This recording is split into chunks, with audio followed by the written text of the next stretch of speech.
Medicover తో మీ మాతృత్వ కలలను సాకారం చేసుకోండి. ఇప్పుడు IOI పై 50%, IVF పై 20,000 తగ్గింపు మరియు పొందండి ఉచిత కన్సల్టేషన్ తో పాటు ఫ్రీ అల్ట్రాసౌండ్ స్కానింగ్. గంజాయి స్మగ్లర్లు రెచ్చిపోతున్నారు. పోలీసులను బురిడీ కొట్టించేలా కొత్త ఎత్తుగడలు వేస్తున్నారు. గంజాయి డోర్ డెలివరీ చేస్తూ కోట్లు దండుకుంటున్నారు. విశాఖలో కొరియర్ మాటున గంజాయి రవాణాను పోలీసులు ఛేదించారు.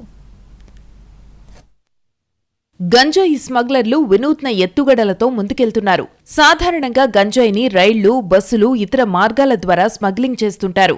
అయితే విశాఖలో స్మగ్లర్లు మాత్రం మరింత ఎత్తుగడలతో ముందుకెళ్తున్నారు. ఎవరికి అంతుచిక్కని రీతిలో DTDC కొరియర్లో గంజాయిని అక్రమంగా రవాణా చేస్తున్నారు. ఈ ముఠా గుట్టును విశాఖ రైల్వే పోలీసులు ఛేదించారు. వికాష్ కుమార్ అనే వ్యక్తి విశాఖ నుంచి ఢిల్లీకి 16 కిలోల గంజాయిని రవాణా చేస్తుండగా రైల్వే పోలీసులు పట్టుకున్నారు. అతన్ని విచారించగా విస్తుపోయే విషయాలు వెలుగుచూశాయి. ఎవరికీ అనుమానం రాకుండా గంజాయిని ప్యాక్ చేసి ఆన్లైన్లో హోమ్ సర్వీస్ పికప్ బుక్ చేస్తున్నాడు వికాష్ కుమార్. కొరియర్ సంస్థలు ప్యాకింగ్లో ఏముంది అని అడిగితే డ్రై ఫ్రూట్స్ అని చెబుతూ ఉండడంతో వారు బుక్ చేస్తున్నారు. ఇప్పటికే వికాష్ కుమార్ విశాఖ నుంచి ఇతర రాష్ట్రాలకు గంజాయి అక్రమ రవాణా చేసినట్టు పోలీసులు గుర్తించారు. దీని వెనుక పెద్ద ముఠా ఉన్నట్టు గుర్తించి దర్యాప్తును ముమ్మరం చేశారు.